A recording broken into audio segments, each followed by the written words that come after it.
Ya, siap. Jadi perkenalkan, nama saya Hilary Setiawan. Baik, Manggil baik. jadi panggil Ya. ah? Formal dulu ya. Iya, Pak.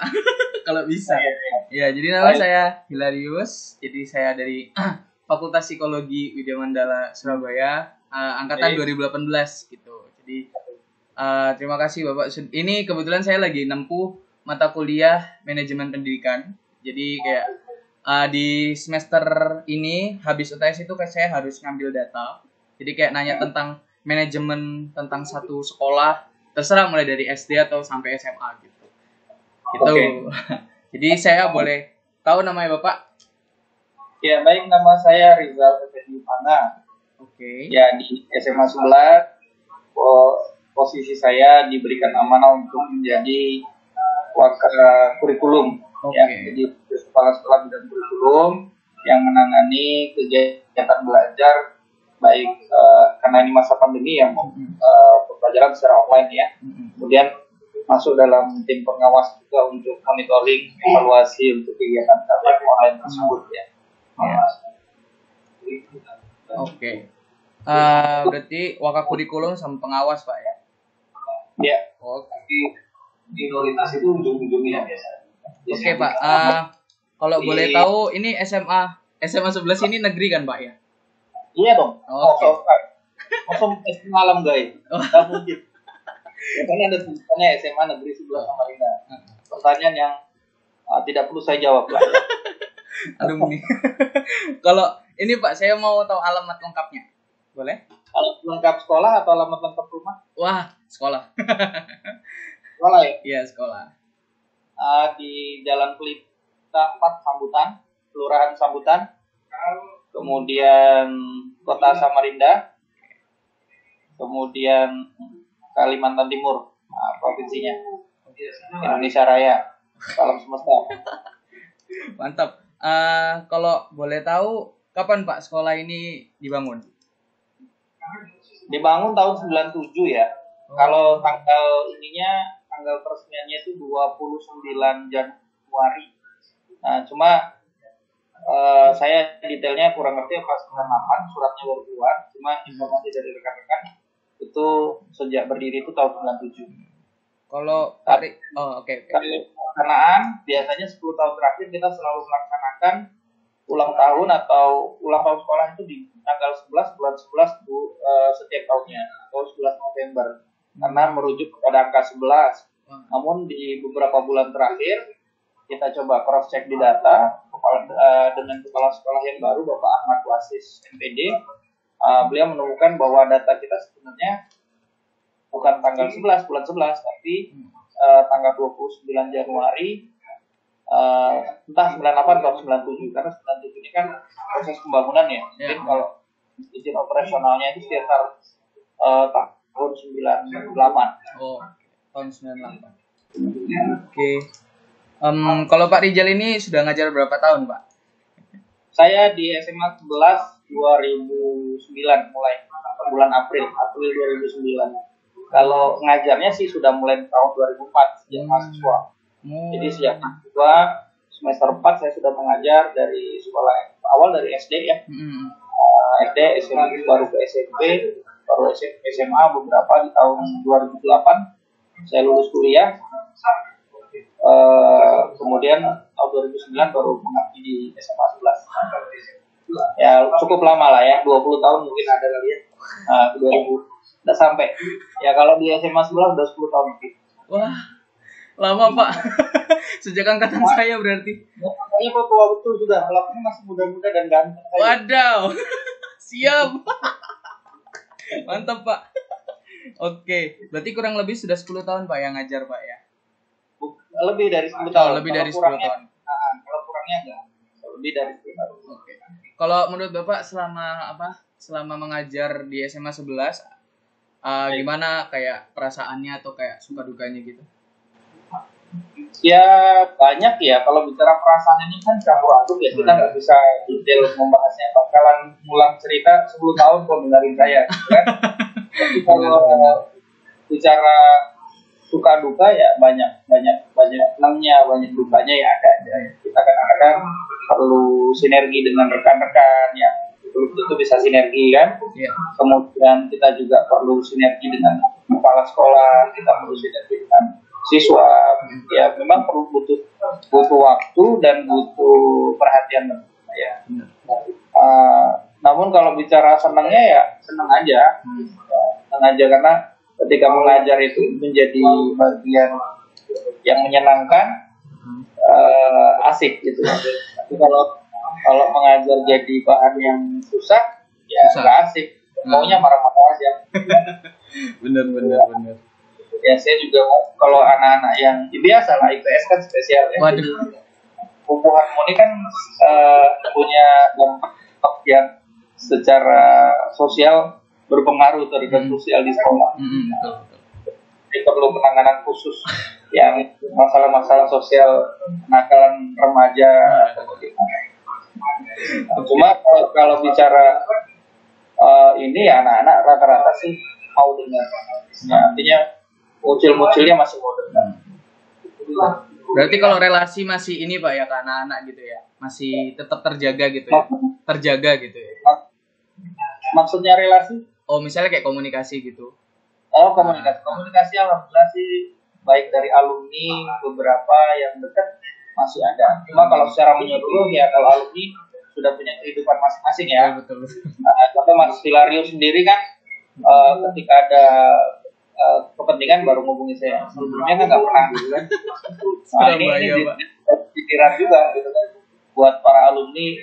Sebenarnya para alumni ini kan tugasnya satu. Ketika dia menjadi alumni ya tanpa diminta dia harus peduli dengan sekolah.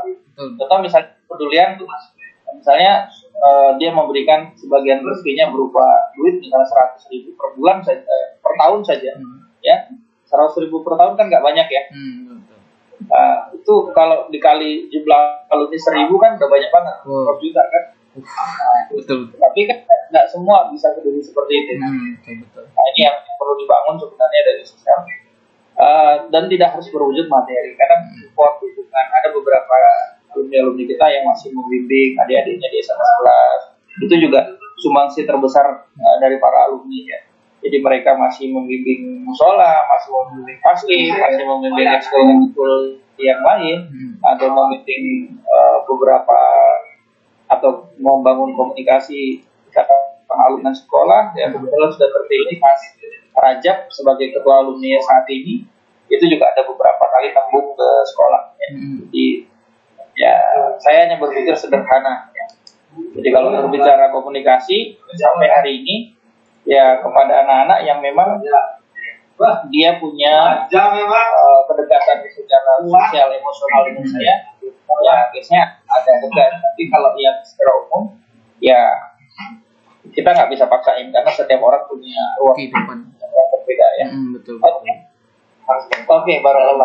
Sama-sama sebelum mencari dulu juga barakallah. Ini wawancara juga nih, kawan kelasmu juga. Wow. Ini adik kelas nih. Nah, ini Mbak. Ini habis wawancara dia. Hai. Iya. Loh, Kak. Loh.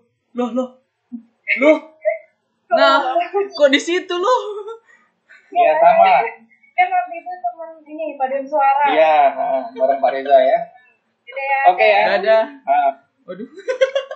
Iya. Lalu protes sama Henry itu. Iya.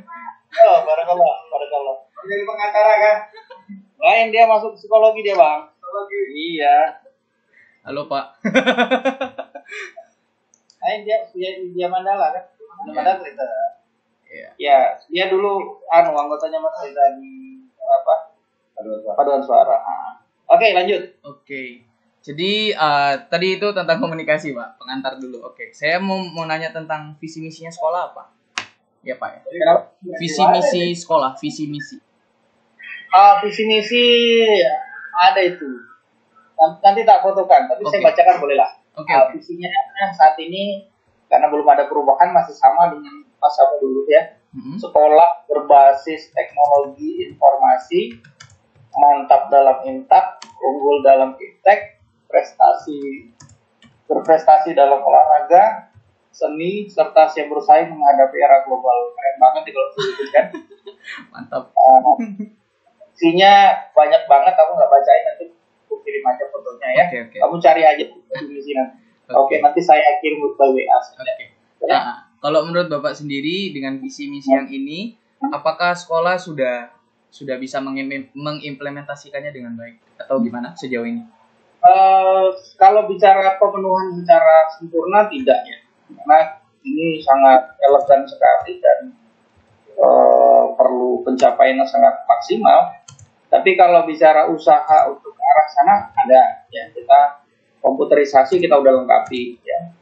Jadi ada 90 unit komputer yang bisa kita gunakan. Namun pemberdayaannya belum maksimal tentunya, karena apalagi era pandemi begini, komputer hanya digunakan oleh karyawan atau pegawai, sehingga belum maksimal juga buat di anak-anak ya. Kalau sudah masuk ya kita akan berdayakan kembali. Kalau prestasi olahraga pandemi ya kosong, karena kegiatan olahraga tidak ada ya. Pertandingannya tidak ada.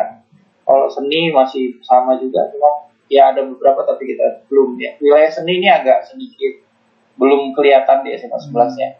Kalau wilayah seni masih kadang-kadang sifatnya sistem tunjuk muncul gitu ya. Saya dia bisa gitar kayak Hilarius, jadikan satu, ayo main gitu kan. Atau misalnya yang suka drama ya sekali waktu, cuma drama belum ada ya. Kemudian seni yang lain, cuma di sini ada beberapa guru yang memang sudah saya rekrut bersama kepala sekolah. Itu memang ada beberapa yang punya keahlian seninya. Ada yang seni musik, Mas Reza, itu ada seni rupa, ada Mas Teguh ya, Mas Teguh punya kemampuan di seni rupa, dia gambar bisa ya, dan lain-lain ya. Nah sekarang kan sebenarnya videografi atau sinematografi juga masuk dalam kategori seni kan. Betul. Menjadi kreator, konten kreator. Nah, nanti subscribe YouTube-nya Pak Rizal nih. Sip guys, ya. Sip Pak. Ya. Nanti saya kirim biar bisa dibagikan. Jadi konten khususnya tentang konten pendidikan nih, pendidikan. Nanti konten-konten ini juga mudah-mudahan bisa jadi manfaat yang besar. Ya. Harus. Oke. Kalau pencapaian misinya sih sudah kita laksanakan, lingkungan hidup ya. Kemudian macam-macam ya. Kita berbasisnya kan lingkungan hidup di sini. Jadi karena sekolah kita seperti yang kau ketahui banyak hutan belantaranya yang mau kita berdayakan gitu ya. Nah ini beberapa langkah dalam beberapa bulan terakhir ini kita sudah mencoba peremajaan tanaman, pohon dan lain-lain. Nah, kemudian juga mau membangun beberapa taman-taman, ini sudah mulai dikerjakan. Mudah-mudahan nanti ketika nanti Hilarius datang ke Samarinda bisa lah main-main ke Samarinda. Coba praktek kira-kira ada perubahan yang signifikan nggak di sekolah ya. Oke. Untuk visi-misi nanti saya fotokan saya kirim. Oke Pak, sip. Ini masih bicara tentang visi misi sih Pak. Lebih ke arah ini sih Pak. Sinergi antar guru sama sinergi antar murid itu gimana selama ini? Kalau sinergi antar guru, insya Allah kita berusaha mencoba bersinergi ya. Jadi saya pikir sampai hari ini sih baik saja, bagus-bagus saja. Adapun miss-miss pada titik tertentu ya pasti ada, namanya manusia ya. Nggak mungkin kita sempurna ya. Tapi secara umum baik. Ya. Jadi saling kolaborasi, koordinasi satu sama lain itu ada terjadi. Ya. Kemudian di SMA 11 ini juga banyak tambahan guru-guru muda. Jadi itu juga menjadi semangat baru untuk SMA 11 dari sisi apapun, ya, baik dari sisi pengembangan lingkungan maupun pengembangan pendidikan, mau diajak untuk bersusah-susah membangun SMA Negeri 11. Karena progres sekarang ini doakan sekolah kita terpilih sebagai sekolah penggerak, sekolah penggerak yang dalam hal ini mengikuti program dari Kemdikbud. Ya, kalau terpilih berarti ya kita juga harus mendesain cara belajar, cara ngajar, kemudian berubah semuanya jadi proses digitalisasi pendidikannya. Kita nanti pengamatannya bagaimana kan kita juga perlu sikapi, karena kalau semuanya serba digital, banyak orang tua di SMA 11 yang nggak mau ngikutin kan, ya, karena keterbatasan zaman beda ya. Kalau Hilarius di komputerisasi mah enak, tapi kalau Pak Udara atau Pak Yusuf, Pak Yusuf yang kemudian Pak Rohman dan lain-lain, ya agak sedikit repot. Begitu. Kalau sinergi antar siswa, sinergi antar siswa ya di masa pandemi ini sulit kita mau dapatkan datanya, susah ya, karena kita dari sekolah saja itu hanya bisa mantau mereka dari sisi pembelajaran, tapi dari sisi sikap sosial mereka luar masyarakat di rumah kita nggak bisa mantau karena kita nggak lihat langsung kan. Kita dapat informasi begini begituan, dan kita bisa mengambil sikap sosial dari seluruh siswa secara global ya, karena kita mendapat informasi dari website, dari WA, dari mana-mana tentang permasalahan-permasalahan sosial selama masa pandemi di dunia pendidikan, seperti itu. Oke, kita bisa lanjut Pak ya.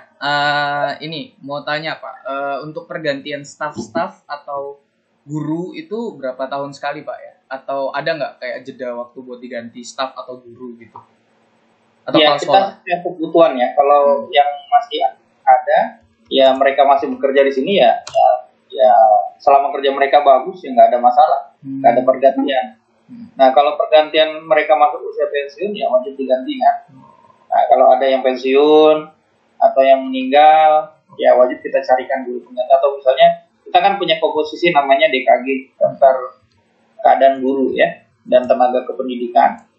Nah di sana kita bisa pantau jumlah guru untuk mata pelajaran ini cukup atau enggak, kurang atau enggak. Nah dari sana kalau memang ada kekurangan ya kita cari. Kalau tidak ada kekurangan ya cukup, ya sudah terus. Apalagi kalau guru-guru pegawai negeri sipil atau ASN, mereka udah standby sampai 60 tahun mereka di sini kan. Kalau tenaga kependidikan biasanya 54 sampai 58 sekarang. Kalau kepala sekolah sendiri Pak gimana Pak? Ada perubahan nggak? Untuk kepala sekolah selalu ada rolling ya, selalu ada rolling. Biasanya 4 tahun sampai 5 tahun sekali. Nah ini kebetulan kita juga baru rolling sekitar 8 bulan yang lalu. Kita dari SMA 4 itu ada guru dari SMA 4, Pak Ahmad Wasis, yang biasa dampingi futsalnya SMA 4, pembinanya di sana. Nah itu jadi kepala sekolah di SMA 11 sekarang. Nah jadi kurang lebih 8 Pak Haji Salamang sebelumnya. Di zaman Hilarius Pak Salamang ya? Iya, zaman saya Pak Salamang. Ya, Pak Salamang sekarang pindah di SMA 9 rollingan. Ya, jadi kalau rollingan itu wilayahnya dinas ya, itu bukan wilayahnya sekolah.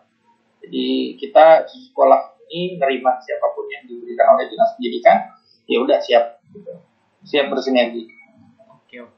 Berarti ya. Pasti ada rolling kalau buat guru itu sesuai kebutuhan, tapi kepala sekolah pasti 4 sampai 5 tahun Pak ya? Ya kurang lebih, tapi bisa juga ditambah kalau dia masih dipertahankan bisa 2 periode, jadi sampai 8 tahun. Nah, nanti kalau dia mau masih tetap jadi kepala sekolah, biasanya dia kena rolling ke sekolah yang baru membangun itu. Kalau dari sekolah baik, dia ditaruh di sekolah yang perlu dibangun, begitu. Jadi seperti itu. Jadi rollingannya bisa sampai 2 periode, bergantung dari dinas ya. Dinas. Kalau rollingan itu sudah hal yang kita akui harus ada ya, karena memang kalau segala sesuatu itu menetap di sana dan berlama-lama itu akan menimbulkan dominasi yang sangat kuat. Ya. Akan terjadi sistem feodal yang kokoh, yang susah digerak. Nah, tapi kalau ada rolling begitu kan mereka isinya berubah. Nah, gitu ya. Untuk guru, staf, murid atau kepala sekolah itu apakah semua sudah menyelesaikan tugasnya dengan baik atau gimana Pak sejauh ini? Ya sejauh ini ukurannya adalah program terjalankan ya. Program terjalankan. Jadi kalau kita bicara dengan baiknya adalah tingkat sempurna ya masih banyak yang perlu diperbaiki. Tapi kalau kita bicara ketercapaian program, pelaksanaan program ya semuanya berjalan dengan baik dan lancar saja Pak. Kemudian apakah ada maksudnya perkembangan di angkatan-angkatan murid gitu Pak? Ada perkembangan kayak istimewaan gitu di masing-masing angkatan di SMA ini setelah lulus mungkin? Kalau bicara karakteristik ya setiap orang beda ya. Setiap orang beda. Setiap orang punya nasibnya sendiri. Semua orang secara keistimewaan ya pastinya ada titik-titik tertentu di tahun ini yang menonjol apa, di tahun depan apa, di tahun depannya apa lagi, itu kan beda-beda. Ada sebuah gerakan punya masa kan. Betul. Ada masa periode di mana dia naik daun ya naik daun, viral. Kan begitu dia turun juga. Ada kalanya akademis naik, ada kalanya wilayah non akademis naik, ada kalanya lingkungan yang naik. Ya ini macam-macamnya. Jadi kita masih melihatnya sebagai sesuatu yang fluktuatif. Secara umum ya bagus-bagus saja. Ya. Kenapa saya katakan baik? Karena perjalanan kehidupan di dunia pendidikan ini kan bukan perkara 1-2 tahun, perkara puluhan bahkan ratusan tahun, puluhan tahun gimana. Jadi kita memang terus berbenah lah ya, terus berbenah. Jadi kalau bicara istimewanya apa di SMA 11, ya SMA 11 hari ini berusaha untuk menjadi sekolah yang punya visi yang semakin baik. Oke. Kalau ini masih berhubungan sama perkembangan ini sih Pak, siswanya. Apakah sekolah itu sudah menyediakan program atau kayak semacam ekstrakurikuler itu yang sudah, maksudnya itu kayak sudah mendukung anak semaksimal mungkin gitu? Apakah sudah? Kalau maksimal belum, karena memang masih banyak hal-hal yang belum terfasilitasi ya. Belum terfasilitasi dengan baik. Jadi untuk ekskul kita berusaha semaksimal mungkin membangun ekskul baru ya. Seperti tahun kemarin saya coba merintis ekskul debat. Nah di tahun ini mungkin bisa jadi ada ekskul tentang KTI ya, karya tulis ilmiah. Nanti mungkin mudah-mudahan bisa mulai saya bangun walaupun tidak harus saya yang guna. Kemudian nanti ada beberapa ekskul yang banyak lah ya. Yang jelas ada ekskul yang sifatnya akademis maupun ekskulnya yang non akademis. Yang penting ekskul itu kan ada orangnya yang mau. Hari ini ekskul yang sifatnya di lapangan, olahraga, basket, itu ya mau dan mau stop gitu kan. Karena proses pandemi, ya kan, nggak bisa kita memaksakan diri. Tapi justru yang ekskul berkembang di tahun ini ya ekskul akademis, debat, bisa mengikuti lomba virtual, kemudian karya tulis ilmiah, bisa kirim ya cerpen dan lain-lain seperti itulah. Ekskul seni kita belum ada, yang mungkin nanti akan kita kedepankan, yang mudah-mudahan ada ekskul kewirausahaan. Wah, sip, mantap itu. Ekskul kewirausahaan ini ya ada inspirasi juga ya bagaimana nanti anak-anak di sekolah ini bisa menciptakan peluang-peluang usaha. Nah itu masih dalam pikiran tapi belum kita realisasikan. Ya mudah-mudahan itu nanti bisa jadi bahan buat adik-adik kita di sekolahnya. Berarti sedang dikembangkan Pak ya untuk sejauh ini ya? Ya, ranahnya pengembangannya. Ekskul sifatnya terbuka. Dulu tertutup, namun secara anggaran ya kita tetap berbatas. Karena tidak bisa semua diberikan ke pengembangan ekstrakurikuler karena kita juga ada program yang lain kan di sekolah. Iya, soal KPR. Iya, kenapa Pak? Iya. Oh iya, kemarin tuh adik tingkat salah satu adik kelas saya tuh ngomong kayak, "Kak, doain aku ya aku lomba di Ubaya," katanya. Oke, dia ngomong kayak gitu, ya wes. Oke, kita lanjut Pak ya. Untuk SMA 11 ini sendiri pakai kurikulum apa Pak ya, kalau boleh tahu? Iya, wajib ikut negara lah ya. Kurikulumnya udah pasti 2013. Oke. Kalau untuk perjalanannya selama ini gimana? Penerapannya? Penerapan kurikulum 2013 sebenarnya secara konsep materi beda itu sudah masuk ya. Tapi dalam hal style, ya style ini kembali ke orang ya, ke gurunya. Style susah berubah ya. Ya. Yang kurikulumnya memang berubah. Tapi bicara style kita masih harus diakui bahwa yang menerapkan sesuai dengan maunya founding father-nya kurikulum 2013 tidak semua guru mampu ya. Tidak semua guru. Namun kita lagi-lagi berusaha. Jadi ya prosesnya yaitu tadi kalau misalnya hari ini sekolah dituntut untuk proses digitalisasi. Sekarang kemampuan guru-guru tidak semua orang guru bisa TI. Jadi ya susah ketika harus dipaksakan setiap guru harus proses digitalisasi pendidikan, ya kan? Betul. Kalau diambil mereka disingkirkan mengambil yang baru yang bisa ini, ya nggak mungkin juga, ya kan?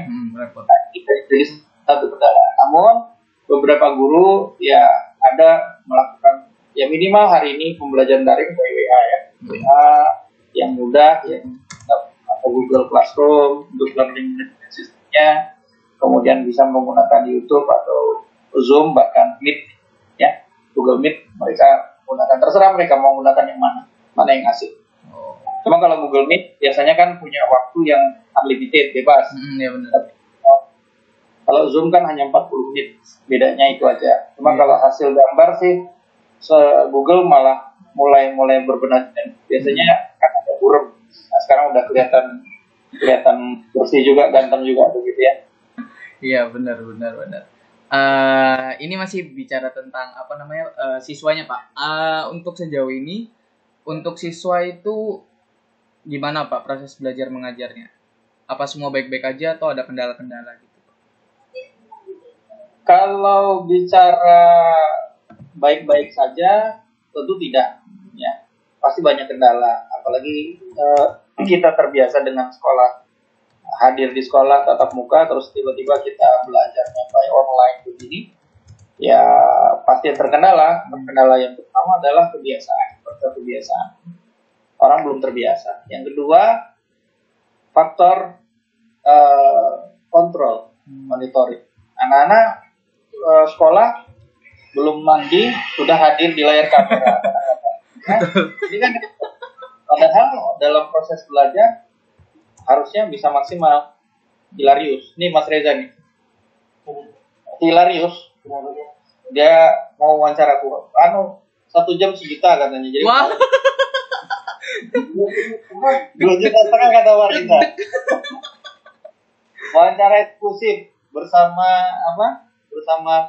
Mas Hilarius tentang dunia pendidikan. Halo, ini nanti rekaman videonya bisa dikirim ke saya nih ya. Wah, ini audio sih Pak. Kalau video Iya.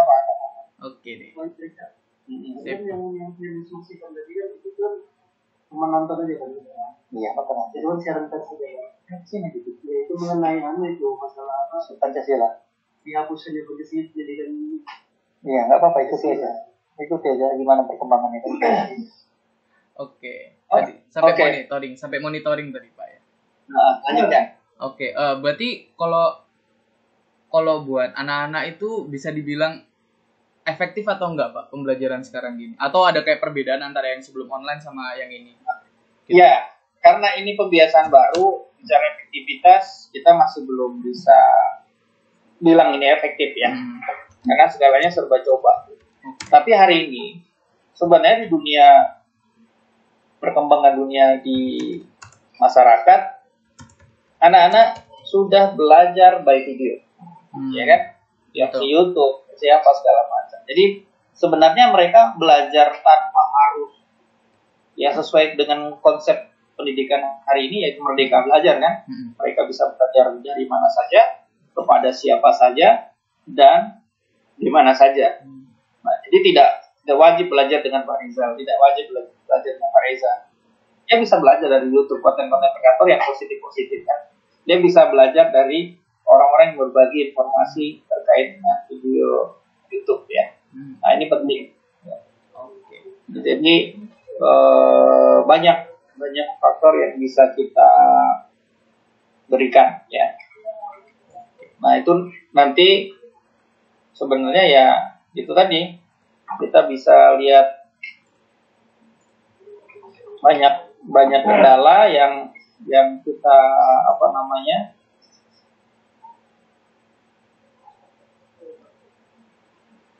ketika berbicara tentang pembelajaran hari ini ya susah.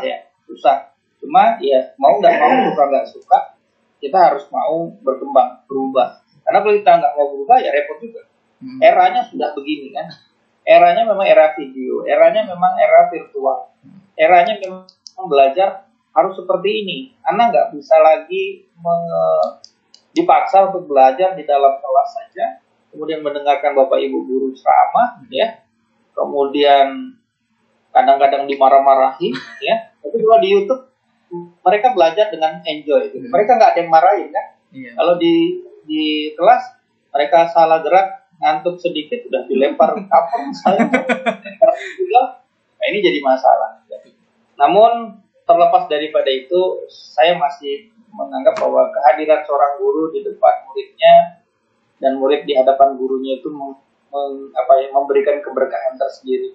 Walaupun kita sebenarnya bisa belajar dari mana saja hari ini. Tanpa sekolah kita bisa belajar bahasa Indonesia, banyak di konten-konten di YouTube kan. Betul. Tanpa di sekolah kita bisa belajar matematika dengan sangat baik. Tanpa di sekolah kita bisa belajar IT tanpa harus ke sekolah. Nah, persoalannya hanya sederhana. Ada ranah keberkahan. Yang kedua ijazah. Kalau belajar dari konten kreator kan kita nggak punya ijazah.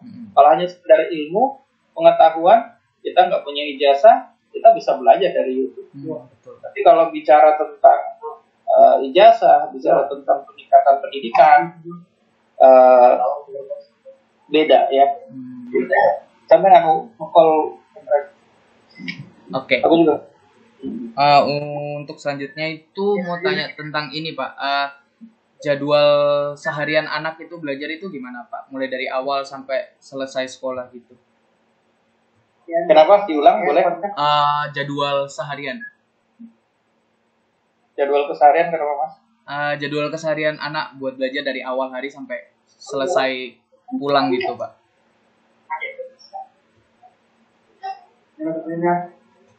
Repot ya Allah.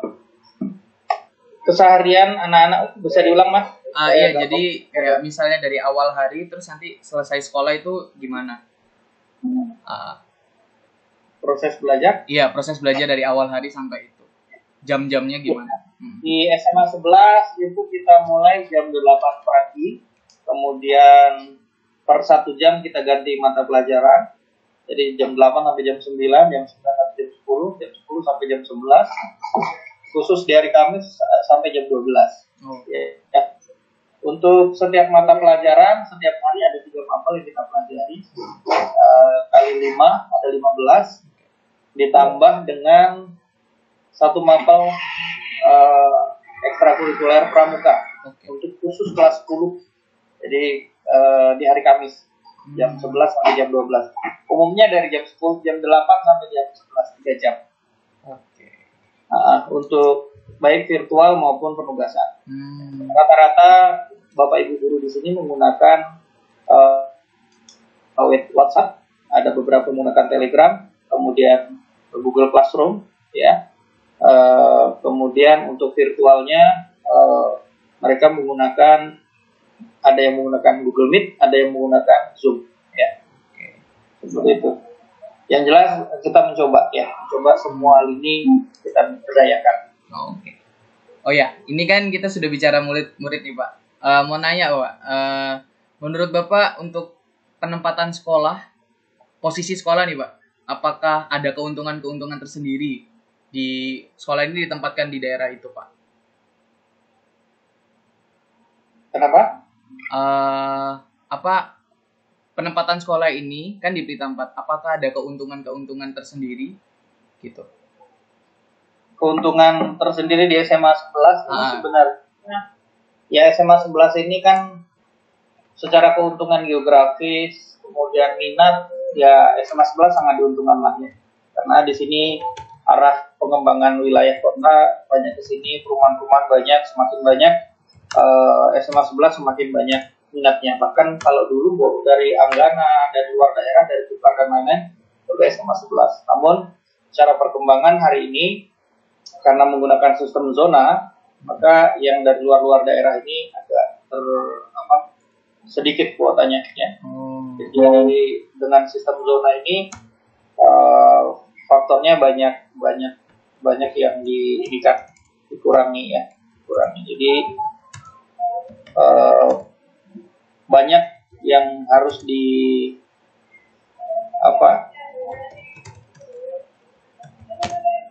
banyak dipelajari, dan secara situasi di sekolah SMA 11 sih masih tergolong bagus lah untuk jadi minat dari kalangan yang ada ini. Geografis Pak ya utamanya Pak ya. Secara geografisnya, betul. Berarti kalau kalau bicara tentang geografis, anak itu lebih bisa. Kalau misalnya kita ngomong offline, berarti kita anak-anak itu lebih bisa kenal lingkungan gitu Pak ya, gitu ya. Ya, Heeh. banyak yang masuk ke SMA 11 memang anak lingkungan di Hmm. sekitar sekolah ya rumahnya. Jadi tidak banyak ya yang dari luar. Bahkan sekarang di tahun yang lalu itu Sungai Dama itu sudah nggak masuk ya, batas akhirnya di Gunung Mangga. Oh, benar. Arah ke sini ya, arah ke sini. Kalau di sininya arah ke sana hanya sampai Pelita 6. Oke. Nah, di Pelita 6 itu sudah ke sana saya kapik beberapa titik, kemudian ke sini sampai di daerah Andil Kopi ya. Itu sudah full. Nah, udah. Jadi agak repot. Nah, Sungai Dama tahun ini dapat kuota 5% kecil. Ya, tapi ada tahun lalu nggak ada. Dikasih keringanan Pak ya 5% gitu. Dia boleh memilih ke sini atau ke SMA 2. Oh. Oke. Ini mau bicara tentang kriteria Pak. Kriteria penerimaan siswa. Apa ada kriteria tertentu dari sekolah buat kayak mencari kayak memfilter anak-anak yang masuk ke sekolah gitu? Filter anak-anak masuk ke sekolah sebenarnya kalau di PPDB adalah jarak ya. Oke. Zona. Jadi cuma ada beberapa syarat ya, ada jalur prestasi, ada jalur zona, ya ada perpindahan orang tua dan luar daerah. Kemudian ini ada di jadwal saya ini ada ya anak kandung guru ya, Oh. kandung guru ya itu juga masuk. Oke. Kalau misalnya perkembangan pendaftar tiap tahunnya gimana Pak? Perkembangan pendaftar tiap tahunnya kita ini selalu meningkat ya, bahkan tidak mampu menampung aspirasi anak-anak yang ada di sekitar sini ya. Karena jumlah kuota di sekolah ini nggak begitu banyak, 5 lokal sampai 7 lokal setiap tahunnya. Tahun ini 7 lokal, tahun kemarin itu hanya 5. Jadi memang terbatas. Jadi kita nggak bisa paksain diri. Sebenarnya kalau kita mau, pengennya sih nambah gitu kan. Cuma kan kasihan, ada faktor kasihan untuk sekolah-sekolah yang swasta seperti Al-Misra atau misalnya SMA di sekitar sini yang swasta, dia juga butuh siswa kan. Oke. Kalau misalnya untuk guru sendiri, apakah ada kriteria tertentu Pak buat masuk jadi staf atau guru gitu? Kalau kriteria guru, kalau secara umum ya kita nggak ada kriteria khusus ya. Yang penting dia S1 dan kita butuh. Ya, minimal S1 dan kita butuh, memang ada butuh guru. Cuma memang tidak membuat pengumuman secara terbuka ya. Terbuka. Kalau PNS biasanya dikirim langsung dari dinas. Tapi kalau yang honor, kalau kita kurang berarti kita ngambil honor kan. Honor ini ada honor sekolah, ada honor provinsi. Pas. Ya. Kalau honor provinsi biasanya sudah honor sekolah lama, kemudian diajukan ke provinsi, dibiayai negara, mereka dapat gajinya langsung dari dinas pendidikan. Nah, kalau yang honor sekolah digaji dari anggaran sekolah. Seperti itu ya. Cuma kebutuhan guru biasanya ya Pak, tadi putus-putus, sorry. Iya, kalau kebutuhan guru biasanya menyesuaikan dengan daftar guru, keadaan guru ya. Kalau misalnya kita butuh ya kita cari segera. Sama juga tenaga kependidikan juga sama. Ya. Berarti tergantung urgensinya lagi Pak ya? Betul. Oke.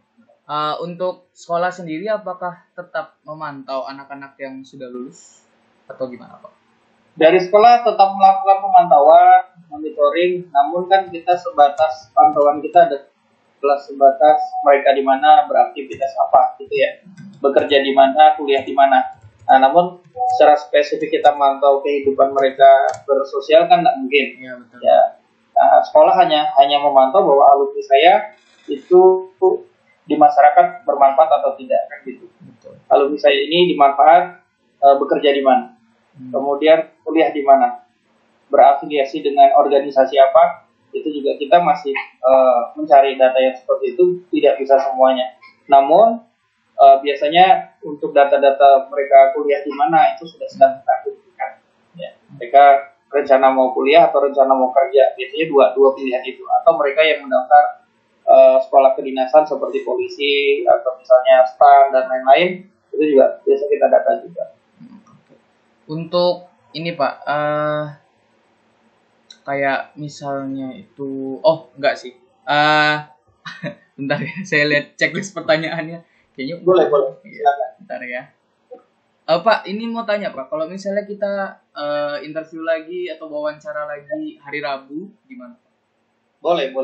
Soalnya soalnya habis ini saya masih harus, ini kan mau diajukan dulu Pak, terus nanti direvisi, terus nanti kalau ada kurang nanti wawancara lagi gitu Pak ya. Oke. Ya. Berarti untuk sejauh ini dari perkembangan proses belajar mengajar ini masih dikembangkan Pak ya, terutama masa pandemi kayak gini Pak ya. Untuk kurikulum kita mengikuti kurikulum nasional ya 2013. Kalau bicara pengembangan sebenarnya lebih kepada penanganan pada situasi. Jadi kalau misalnya ini kan ada wacana bahwa bulan 7 nanti ada perubahan dari pandemi ya. Sepertinya daring full, sekarang kita mulai tatap muka. Tapi masih wacana, belum ada instruksi, belum ada edaran, tapi kita siap-siap. Nah, sekolah sudah kita desain, setiap kelas hanya 18 orang, itu aturan kementerian, edaran kementerian.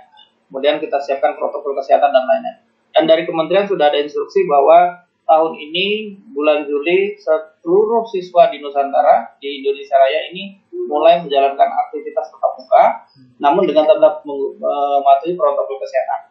Ya, artinya jaga jarak, kemudian kondisi kelas tentu berubah dengan kondisi biasa yang tadinya 36, hari ini hanya diperbolehkan separuhnya saja, hanya 18 di kelas. Dan secara waktu pelaksanaan kegiatan belajar itu juga tidak sama. Ya, kegiatan belajar lebih ringkas daripada biasanya. Kalau kita turun biasanya itu full dari jam 8, jam 7 pagi ya, 7.15 sampai jam 4 sekarang. Karena SMA 11 sudah menggunakan sistem full day, Senin sampai Jumat, Sabtu libur.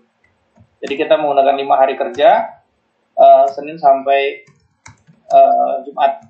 Jadi nanti kita juga kondisikan jadwalnya mengikuti waktu hari kerja, ditambah dengan kondisi rasionalisasi sesuai dengan edaran menteri tersebut. Seperti itu, Mas. Oke, Pak. Itu aja dulu sih buat sekarang. Nanti kita ketemu Rabu lagi, jamnya jam 10 juga, apa bisa? Oh ya, baik. Mungkin nanti setelah ini saya juga bisa dikirimkan videonya ya. Oke, Pak. Boleh minta izin di-upload di YouTube? Oh, nggak apa-apa. Nanti saya ngomong lagi sama dosen saya. Oke, untuk ini videonya nanti mungkin videonya tidak saya ini ya, karena tidak ada video. Iya, ini audio sih, Pak. Audionya saya minta izin ke YouTube ya. Nanti saya tampilin gambar saja untuk mengisi videonya. Oke, Pak, itu dulu ya. Terima kasih banyak Mas Sudaryo sudah berkenan wawancara dengan saya terkait dengan SMA 11. Sampaikan salam hormat saya untuk para dosen di Surabaya. Oke. Ya. Sampai jumpa untuk pertemuan berikutnya. Ditunggu informasinya. Oke, Pak. Terima kasih ya, Pak ya. Ya, Terima sama-sama. kasih.